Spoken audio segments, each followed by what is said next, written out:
जय श्री ओम नमः सिद्धेभ्य। नमो अरहन्ताणं नमो सिद्धाणं नमो आयरीयाणं नमो वज्रायाणं नमो लोये सवसाहूणं वन्दितु सवसिद्धे धूमचलमणोभवं गदिं पत्ते वोच्छामि समय पाहुळ मिणमो सुध केवली भणिदम् नमः समय साराय स्वानुभूत्या चकासते चित्स्वभावाय भावाय सर्वभावान्तरक्षते।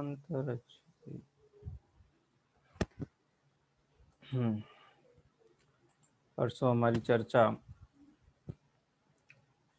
समय सार परमागम की 83 नंबर की गाथा पे चल रही थी, जिसमें चर्चा का बिंदु निष्कर्ष के रूप में आचार्य देव कहते हैं कि इसलिए जीव अपने परिणामों का कर्ता है और पुद्गल अपने परिणामों का कर्ता है। दोनों में परस्पर कर्ता कर्म संबंध का अभाव है।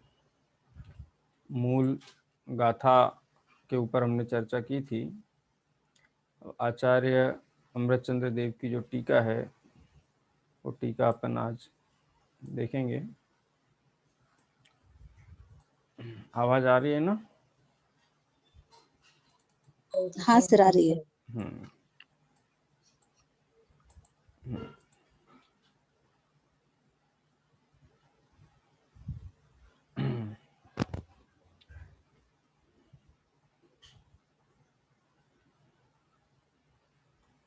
टीका के ऊपर भी चर्चा हो गई थी अपनी है। हाँ, ये चर्चा हो चुकी है।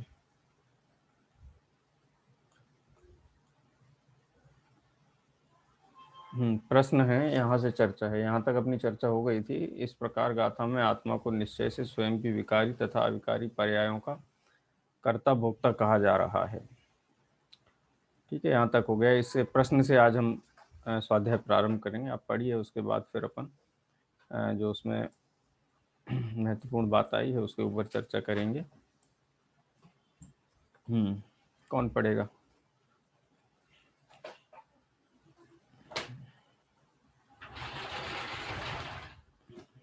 पढ़िए लता जी। इधर से ही पढ़ना भैया, आत्मख्याति। प्रश्न से प्रश्न जी। कहीं कहीं तो ऐसा भी आता है कि आत्मा अपनी निर्मल पर्यायों का भी कर्ता नहीं है, और आप यहाँ आत्मा को विकारी पर्यायों का भी कर्ता भोक्ता बता रहे हैं। दिख रहा है ना? ये ऊपर की, हाँ, अब आगे का नहीं आया, आप ऊपर कर दीजिए।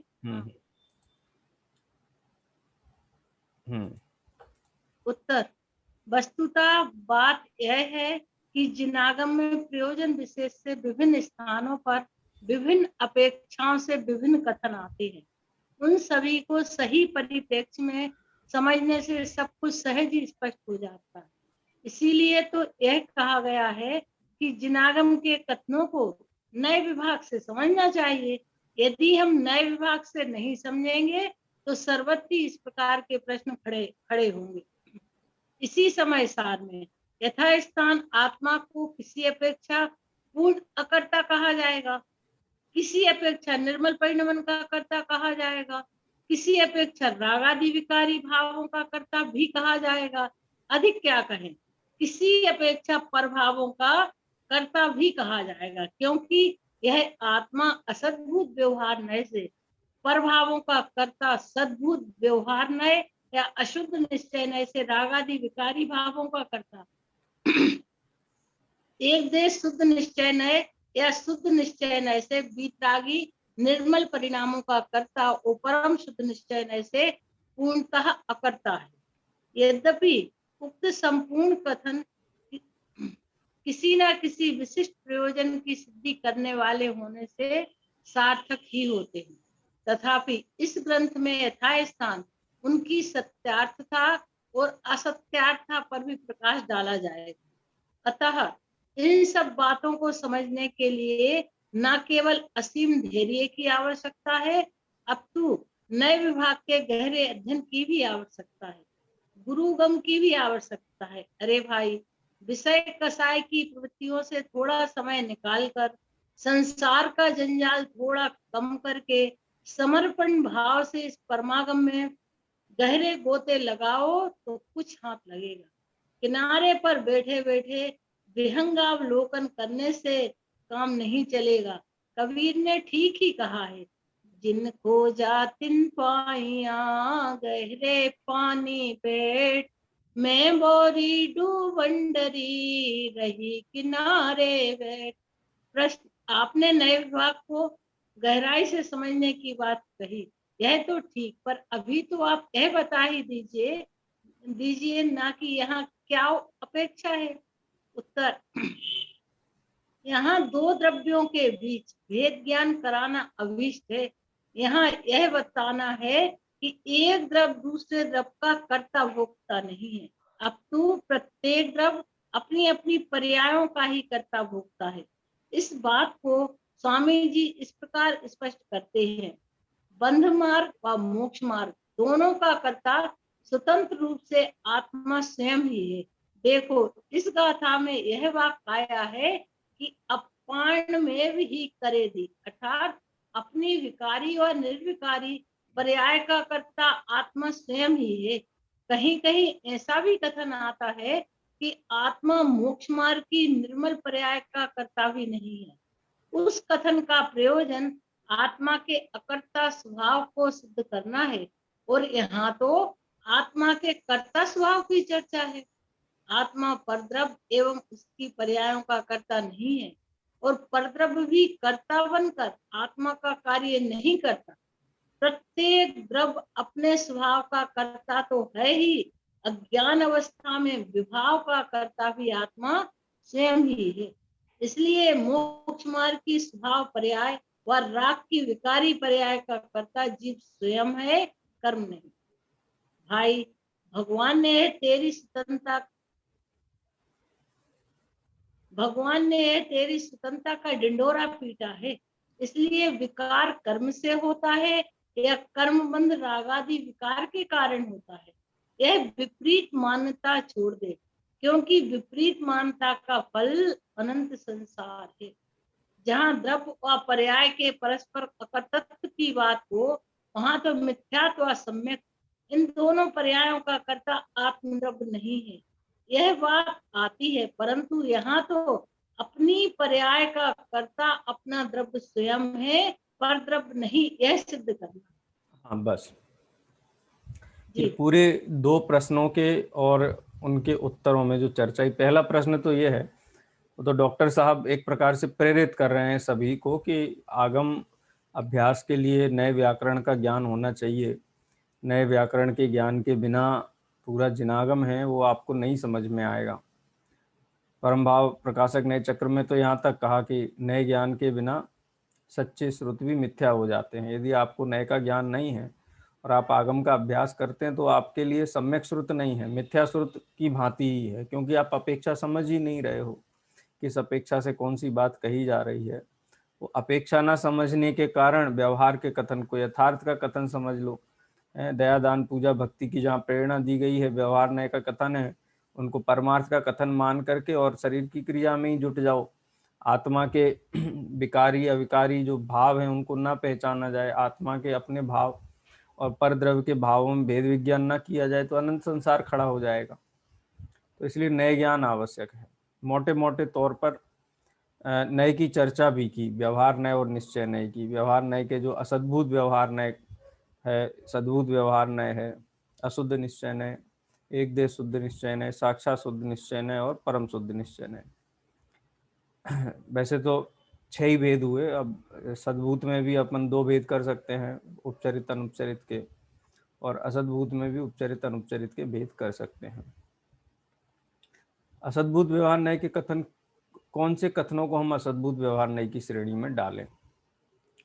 जैसे प्रेरणा के या उपदेश के वाक्य हैं, तुम ऐसा करो, तुम ऐसा करो, अथवा भगवान ने हमारा कल्याण किया है, भगवान ने हमको उपदेश दिया है, वो हमको जग से तारने वाले हैं, अथवा मैं घर गृहस्थी को चलाता हूँ, घर गृहस्थी में जो भी शब्द व्यवहार हमारे होते हैं, शरीर आश्रित जितने भी कथनों में हम जीव के ऊपर आरोपण करते हैं, सब सद्बुद्ध व्यवहार नहीं के विषय कथन तो हैं, लेकिन सत्य यह है कि एक द्रव्य दूसरे द्रव्य का अकर्ता है। तो यहाँ जो असद्भुत व्यवहार नहीं के विषय को परमार्थ मान रखा है, माने आगम्य कथन है ना, कर्मों ने संसार में घुमाया है, त्रियंच आयु के उदय से त्रियंच गति में जाता है, नरक आयु के उदय से नरक में आता है, उतने काल तक जब तक उदय रहता है नरक में रहता है। तो कर्म ने जीव को नरक में लेके गया, कर्म जीव को त्रियंच में लेके गया, कर्म जीव को मनुष्य में लेके गया। ये आगम के जो वचन हैं, कोई उस कर्म को ही कर्ता मान लेता है। अब कर्म तो जड़ है, अब वो कर्म के भरोसे बैठा है कि कर्मों का उदय टले या कुछ इनमें ऐसी व्यवस्था बने तो मैं पार हूँ। तो इस प्रकार से वो पराश्रित होकर के, पराधीन होकर के दुखी रहता है। आचार्य देव ये कहते हैं कि दो द्रव्यों के बीच में एकदम अकर्तापना है। यदि तुम दुखी हो तो उसमें कर्म कुछ नहीं करता है, वो तो निमित्त मात्र है, अनुकूलता का आरोप मात्र उसके ऊपर है। भूल तो तुम्हारी ही है, तुम्हारा ही मिथ्या भाव है, तुम्हारा ही कसाय भाव है, तुम्हारा ही विपरीत परिणाम है। यहाँ 83वीं गाथा में, अथवा अपन 80, 81, 82, 83 गाथाओं का कथन यही है, पर द्रव्य का कर्तापना छुड़ाते हैं। और परद्रव्य से कर्तापना छूट जाने पर भी आत्मानुभूति के मार्ग में जब आगे बढ़ते हैं तो गुण भेद, पर्याय भेद, इनका भी निषेध होता है। विकारी अविकारी पर्यायों का भी अकर्ता आत्मा को कहा जाता है। त्रिकाली ध्रुव आत्मा, परम पारिणामिक भाव, निष्क्रिय तत्व, क्योंकि वो दृष्टि का विषय है। उसमें परिणमन होते हुए भी, गुण भेद होते हुए भी, गुण भेद और परिणमन पे दृष्टि नहीं होती है। हम ऐसा समझते हैं कि आत्मा अकर्ता है, तो अकर्ता वाला आत्मा कोई दूसरा पदार्थ है, निर्मल पर्यायों का कर्ता कोई दूसरा आत्मा है, और विकारी पर्यायों का कर्ता कोई तीसरा आत्मा। ऐसे 3 प्रकार के आत्मा है, इनको 3 आत्माओं को पहचानना है। ऐसा नहीं है, नए एक ही वस्तु के संबंध में कथन करता है। अपना दोष, अपना विकार दिखाने के लिए अशुद्ध निश्चय नए से जीव विकारी है ये निश्चय कराया, लेकिन ये जीव का स्वाभाविक परिणमन नहीं है, इसलिए जीव इन विकार भावों से को छूता भी नहीं है, क्योंकि उसमें अनादि सत्ता रूप नहीं है, ये उत्पन्न नष्ट हो जाने वाले हैं, रहने वाले नहीं हैं, इसलिए अपने नहीं है। उनसे वेद विज्ञान कराया। फिर अपना परिणमन क्या है कि अपना परिणमन तो शुद्ध सम्यक दर्शन, शुद्ध सम्यक ज्ञान, शुद्ध सम्यक चारित्र, ये अपना परिणमन है। तो मैं निर्मल पर्याय का तो करता हूं, लेकिन विकारी पर्याय से वेद विज्ञान वहां कराया। लेकिन आचार्य देव ये कहते हैं कि निर्मल विकारी, निर्मल पर्याय भी तब तक प्रकट नहीं होती हैं जब तक निर्मल द्रव्य का आश्रय नहीं लिया जाए। तो निर्मल द्रव्य का आश्रय कैसे होगा कि गुण पर्याय के भेद से दृष्टि हटाओ, मैं त्रिकाली ध्रुव द्रव्य हूँ ऐसा अहम द्रव्य में हो, गुण भेद पर्याय भेद पे दृष्टि ना जाए, अपने आप को खंड खंड ना माने, तो दृष्टि के विषय की अपेक्षा से निर्मल पर्याय और गुण भेद का भी निषेध किया। तो इस प्रकार से अनेक प्रयोजनों से अलग अलग बातें कही जाती हैं। एक प्रश्न तो प्रेरणा का हो गया, और दूसरे प्रश्न में आचार्य देव ने, मतलब डॉक्टर साहब ने आप ये विश्लेषण किया है कि इसको भूल का भान कराना है, इसलिए यहाँ इसको विकारी भावों का कर्ता कहा जा रहा है। परद्रव्य मेरा कुछ नहीं करता और परद्रव्य का मैं कुछ नहीं करता हूँ। दो द्रव्यों के बीच में अत्यंत भेद है। कोई कर्म मुझे विकार नहीं कराता है और मैं भी कर्म को नहीं बांधता हूँ, दोनों की स्वतंत्रता है, उसका भान कराया। अब दो पक्ष खड़े हो गए, एक तो मैं विकारी पर्यायों का करता हूँ और मैं त्रिकाली ध्रुव अकर्ता द्रव्य हूँ। तो ये दोनों हमको विरुद्ध बातें लगती हैं। कोई ऐसा कहे कि हम ये बताओ, हम अपने को शुद्ध माने क्या अशुद्ध माने, हमको एक बात बताओ। तो एक बात हो तो बताएं ना, जब बात ही दो है तो दो ही बतानी पड़ेंगी, जितनी बातें होंगी उतनी पूरी बतानी पड़ेंगी। एक बात बताओ, जब जिस बात से प्रयोजन सिद्धि हो तब वो बात बताई जाएगी। दो भी बताई जाएंगी, चार भी बताई जाएंगी, 8 भी बताई जाएंगी। आचार्य देव तो ये कहते हैं, जावदिया वर्णवाह तावदिया होन्ति नय वादा, जितने वचन विकल्प हैं, जितनी जीव की भ्रांतियां हैं, उतने प्रकार के वचन विकल्पों का प्रयोग करना पड़ेगा। ये तो हम डॉक्टर को भी नहीं कहते हैं कि हमको खाली एक दवाई दो, हमको तुम आप ये 10 पुड़िया बना के दे रहे हो, हमको नहीं जमता है, आप हमको एक दवाई दो खाली, हम खाएंगे निष्ठा से। आप कहो ये खाना, ये दिन में खाओ, ये दोपहर में खाओ, इसमें आधी खाना, इसकी पूरी खाना, ये सब हमको गणित समझ में नहीं आता है। हम डॉक्टर से तो नहीं करते बहस। तो आचार्य देव भी यही कहते हैं कि जितने प्रकार की भ्रांति है उतने प्रकार के शोधक नए हैं, उनसे तुम्हारी भ्रांति का शोधन करके यथार्थ वस्तु स्वरूप का ज्ञान कराया जाएगा। अब जो प्रश्न है, क्योंकि ये दोनों तो वही विवरण है जो बात आ गई, गाथा में आ गई और एक प्रेरणा के रूप में हो गया कि नए का अभ्यास होना चाहिए। अब हम आत्मा को कर्ता माने विकारी पर्याय का, क्या कर्ता माने, ये बात हमको बताओ। यहाँ पर ये प्रश्न उपस्थित किया गया है। इस प्रश्न के आधार पे अब अपन इसको पढ़ेंगे, फिर उसकी चर्चा करेंगे। हाँ, कौन पढ़ेगा?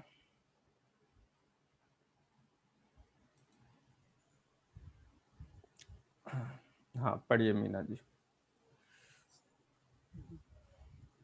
प्रश्न, तो हम दोनों बातों में से कौन सी बात सच माने? उत्तर, भाई दोनों ही बातें अपनी अपनी अपेक्षा से सत्य हैं। एक बार सुन तो सही, विकार का कर्ता परद्रव्य को मानकर जो स्वच्छंदी होता है, उसकी वह मान्यता छुड़ाने के लिए विकार का कर्ता आत्मा है, ऐसा कहा है।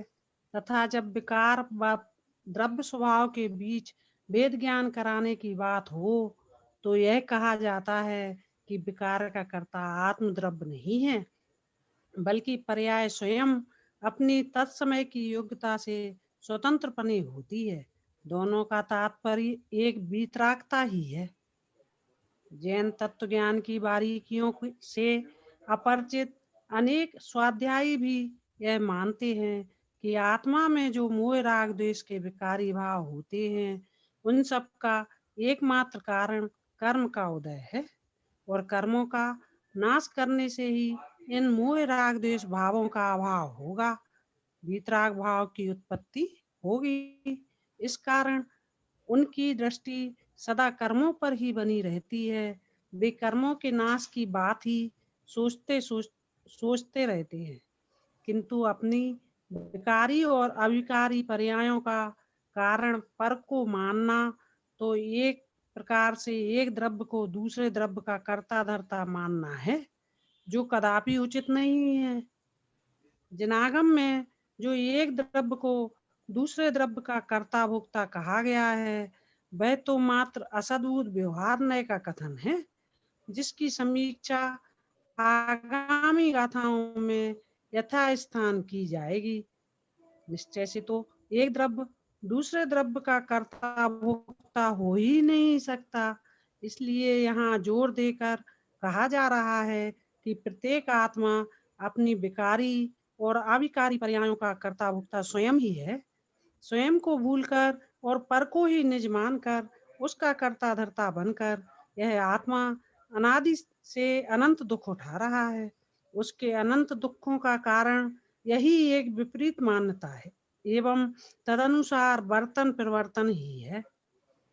यदि यह आत्मा एक बार स्वयं को जानकर स्वयं में ही अपनापन स्थापित करे, उसको ही अपना सर्वस्व समर्पण करे, उसका ही ध्यान धरे, तो अंतर मुहूर्त में अनंत सुखी हो सकता है।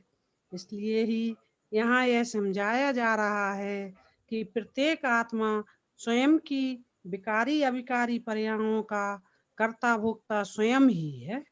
अब आगामी गाथाओं में व्यवहार बताकर उसकी असत्यार्थता पर प्रकाश डालते हैं। यहाँ एक बहुत महत्वपूर्ण बात आई, खासकर जो प्रश्न के उत्तर में जो इन्वर्टेड कोमा के अंदर गुरुदेव श्री के प्रवचन से, प्रवचन रत्नाकर से जो बात ली गई है, वो बात तो है ही कि दोनों का प्रयोजन क्या है। एक में तो आत्मा स्वच्छंदी है कि हमने कुछ किया ही नहीं, हमारी क्या गलती है, जो किया है सो कर्म ने किया है, ऐसा मान करके स्वच्छंदी हो जाए। स्वच्छंद दूर कराने के लिए ये जो भी विकार है, एक एक समय का अपराध जीव का स्वयं का है, अनादिकाल से आज तक जीव ने जितना भी दुख पाया है अपने अपराध का पाया है, न किसी कर्म के कारण दुखी है, न किसी अन्य द्रव्य, अन्य जीव, अन्य संबंधी के कारण दुखी है। अन्यत्व भावना में आता है ना, माया कमला चले न पैणिक मरगट तक परिवारा, अपने अपने दुख को रोवे पिता पुत्र रुदारा। वहाँ रोवे पिता पुत्र रुदारा। हाँ, पिता पुत्र रुदारा। वहाँ ये समझता है जीव कि अरे ये तो सब ठगों की टोली है, ये तो मुझे ठगने वाले हैं। इस दृष्टि से नहीं बताया है। कहने का मतलब है कि प्रत्येक जीव अपने अपने स्वार्थ के कारण ही दुखी है। हम भी तो पिता हैं, हम भी तो पुत्र हैं, हम भी तो मतलब स्वयं भी तो इन भूमिकाओं में हैं।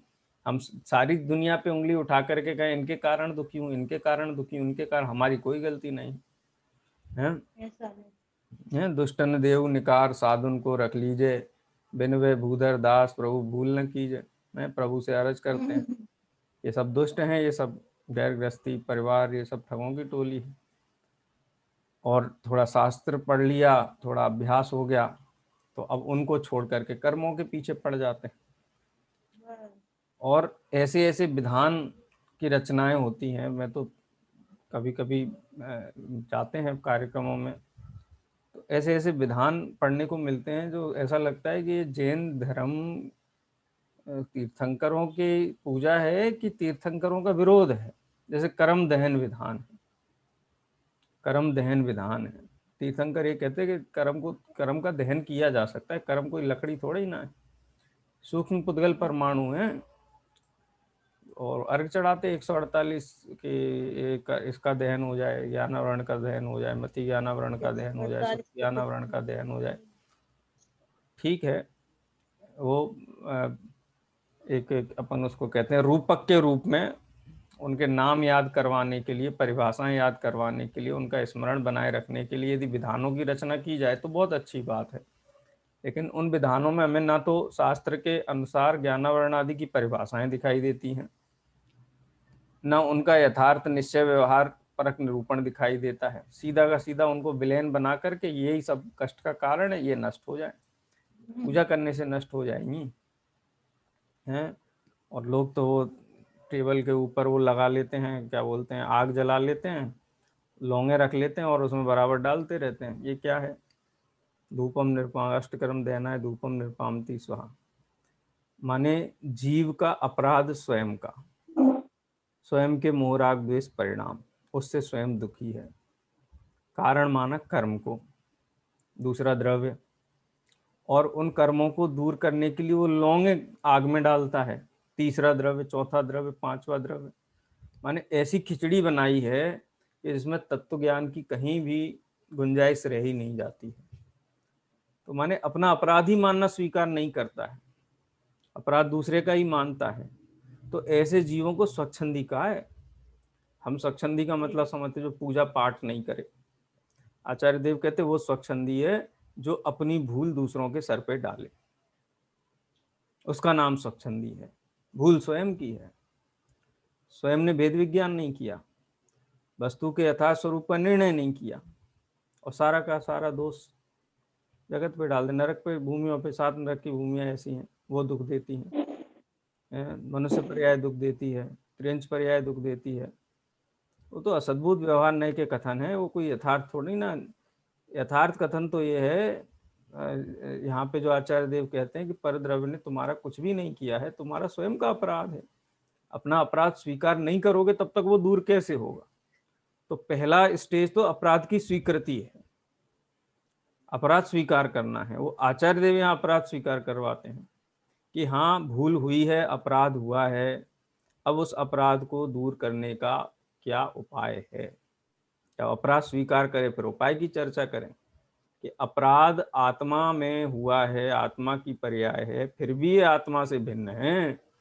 तुम अपने द्रव्य की पहचान करो। अपराध तो यही है ना कि पर को कर्ता माना है। बोलो, कर्म ने मुझे दुखी किया है, ये मान्यता क्या है? किस श्रेणी में डालोगे आप?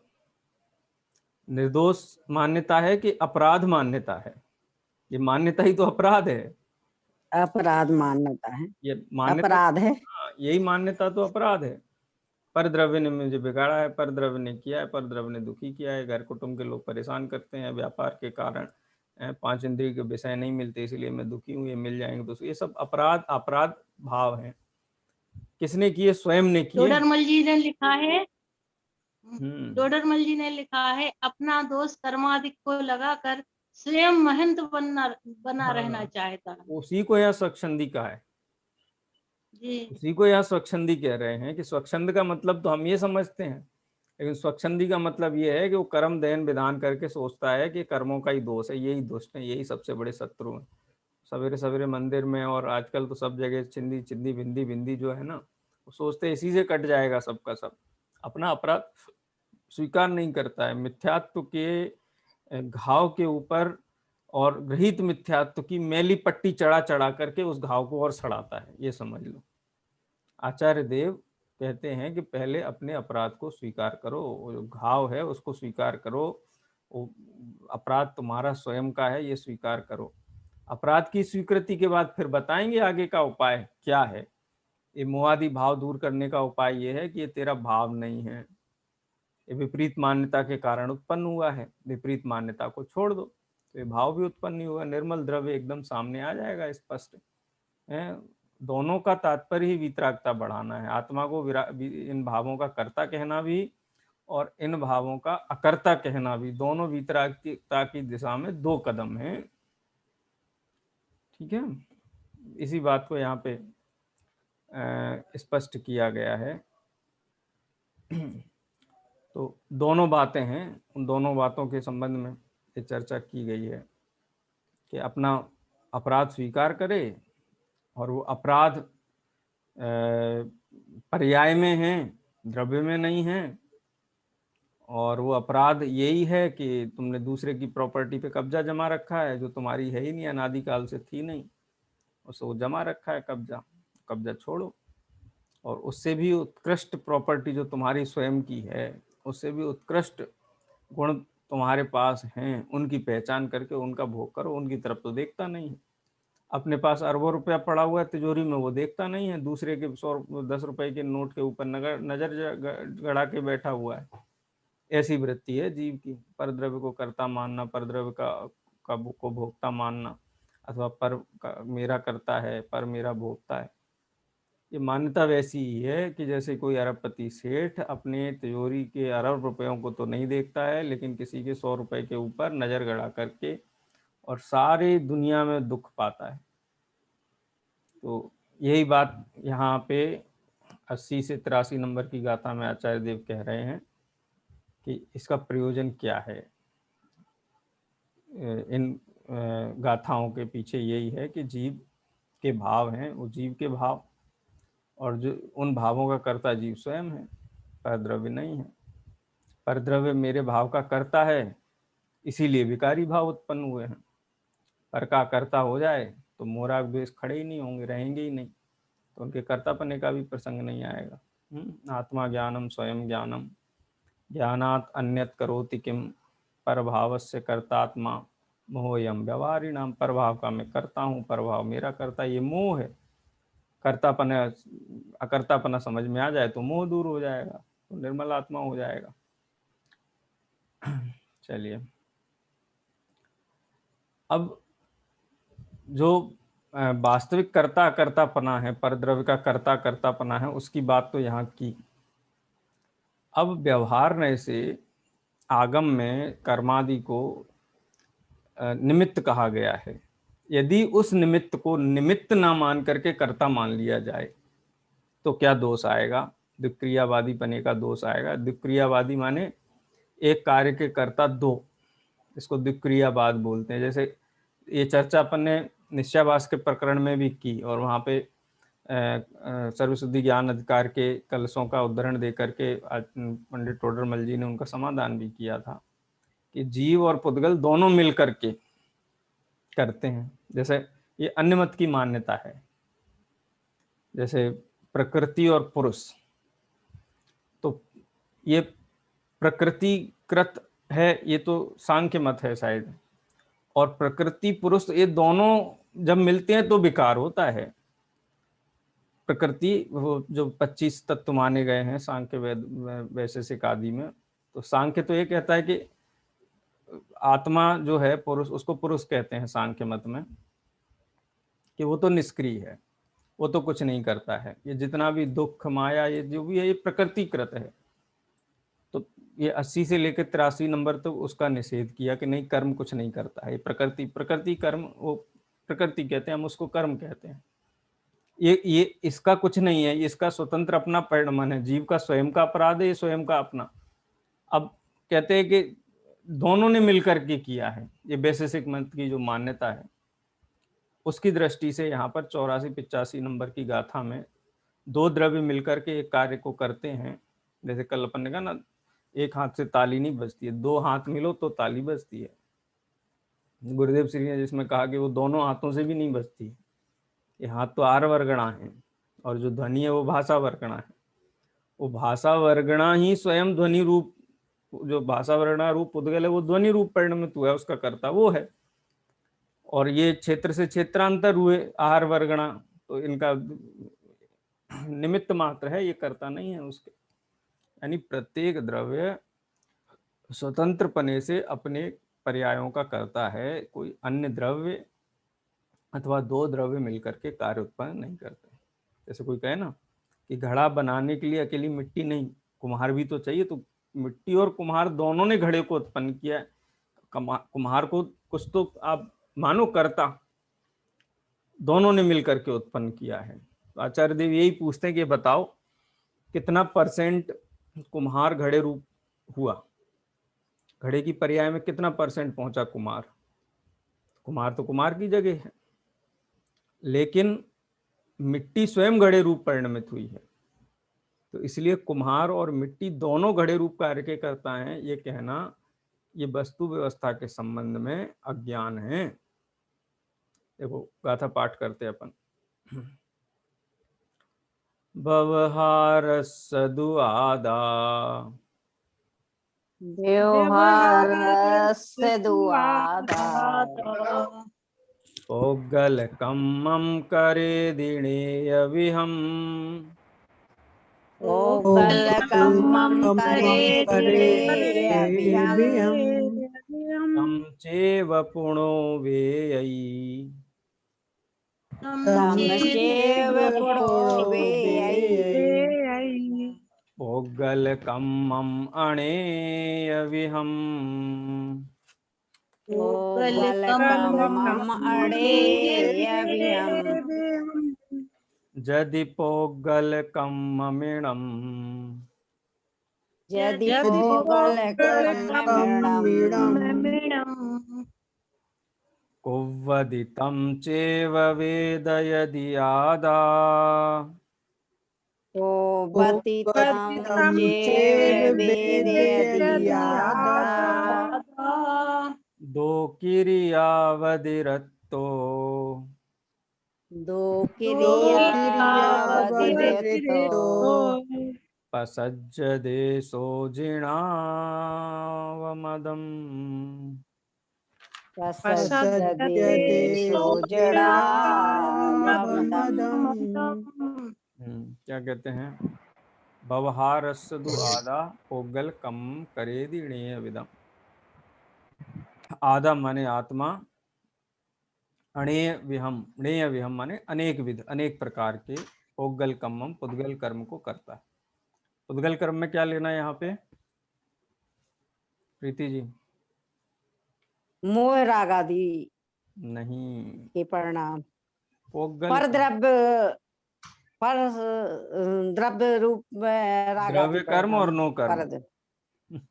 अच्छा, द्रव्य कर्म, द्रव्य कर्म और नो कर्म की चर्चा है यहाँ पर जी। व्यवहार नय से, ये असद्भूत व्यवहार नय का कथन है।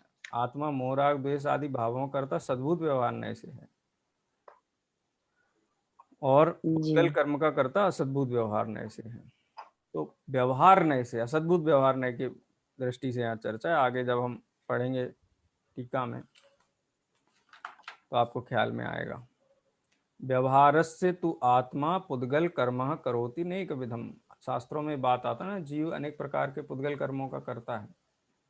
तो किस नय से है? व्यवहार नय से है। तम चैव पुणो वेयई पोगल कम्मम अणेय विहम। और व्यवहार नय का ही कथन ये है कि आदा आत्मा वेयई, वेदति, वेयई शब्द है ना, वेदति माने भोगता है। इसको पोगल कम्मम अणेय विहम, अनेक प्रकार के पुद्गल कर्म को भोगता है। यानी व्यवहार नय से, व्यवहार से कहते हैं व्यवहार नय से आत्मा अनेक प्रकार के पुद्गल कर्म को करता है और अनेक प्रकार के पुद्गल कर्म को भोगता है। ये व्यवहार नय का कथन है, ये वास्तविकता नहीं है। जैसे मामा के मित्र को मामा कहा जाता है क्योंकि वो साथ में आता है, साथ में चलता है, साथ में रहता है। उसी प्रकार से जिस समय जीव मोह राग द्वेष रूप भाव रूप परिणमित होता है तो बाहर में कोई ना कोई नो कर्म निमित्त दिखाई देता है उसमें, और अंतरंग निमित्त के रूप में मोहनी आदि कर्मों का उदय रहता है। तो ऐसा कहा जाता है कि इसको भोगता है। जैसे किसी ने लड्डू खाया तो वास्तव में वो लड्डू का खाना और उसका कर्ता नहीं है, व्यवहार नय से कर्ता कहा जाता है। वास्तव में तो उस योग उपयोग का करता है जिसमें उसको ये विकल्प आया लड्डू खाने का।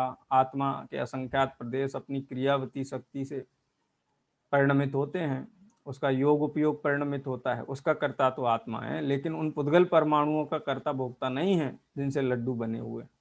लेकिन व्यवहार नय से ऐसा कहा जाता है कि लड्डू को भोगता है। वास्तव में लड्डू को भोगता है कि लड्डू के ज्ञान को भोगता है? लड्डू के ज्ञान को भोगता है।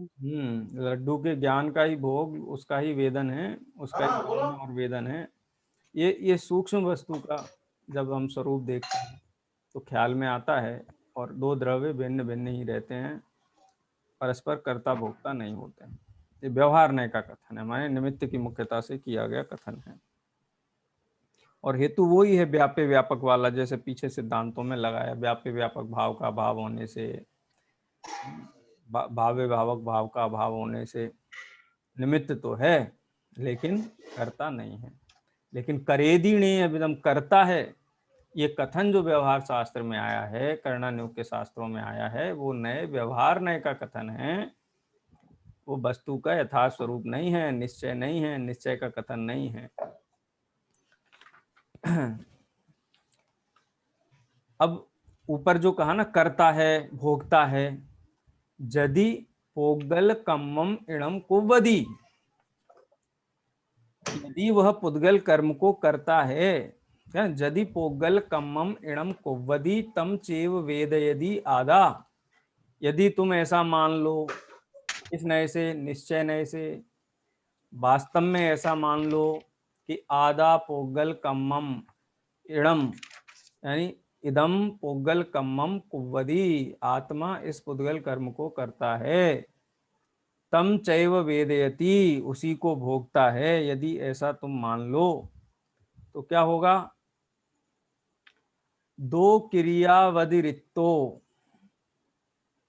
पसज्जदे सो जिणावमदम, जिणावमदम माने जिन अवमतम, जिनका, जिनेन्द्र भगवान का जो मत है, यहाँ अवमत हो गया। अवमत माने आप जिनेन्द्र भगवान के मत से बाहर हो। ये जिणावमदम शब्द का अर्थ है, जिनेन्द्र भगवान के मत से आप अवमत, अवमदम माने आप सम्मत नहीं हो। ये बात जिनेन्द्र भगवान के मत से सम्मत नहीं है। तो किसके मत से सम्मत है? कि एक जो द्विक्रियावादी मत है, जो जिनेन्द्र भगवान के मत से बाहर, 363 प्रकार के मत है ना, उनमें द्विक्रियावादी जो मत है, आप उस द्विक्रियावादी मत के हो, आप जिनेन्द्र भगवान के मत के नहीं हो। यदि आप अष्टकर्मम दहती और वो कर्म मुझे दुख करते मानते हो निश्चय से, तो आप जिनेन्द्र भगवान के मत से बाहर हो, आप द्विक्रियावादी मत वाले हो। द्विक्रिया अवधृत, तो आप द्विक्रिया से अव्यतिरिक्त माने द्विक्रियावादी हो, और जिणावमदम, जिनेन्द्र भगवान के मत से अवमत हो माने उससे असम्मत हो, माने आप जैन नहीं हो, सीधे सीधे शब्दों में कहा जाए। ये दो गाथाओं में व्यवहार नय का कथन है, और निश्चय से मानते हो तो तुम द्विक्रियावादी हो, जिन्हें भगवान के मत से बाहर हो। ये इसका सामान्य अर्थ हुआ। अभी समय हो गया है, अपन जिनवाणी स्तुति करेंगे। निज निधि निज में बताई, यह अनंत उपकार है,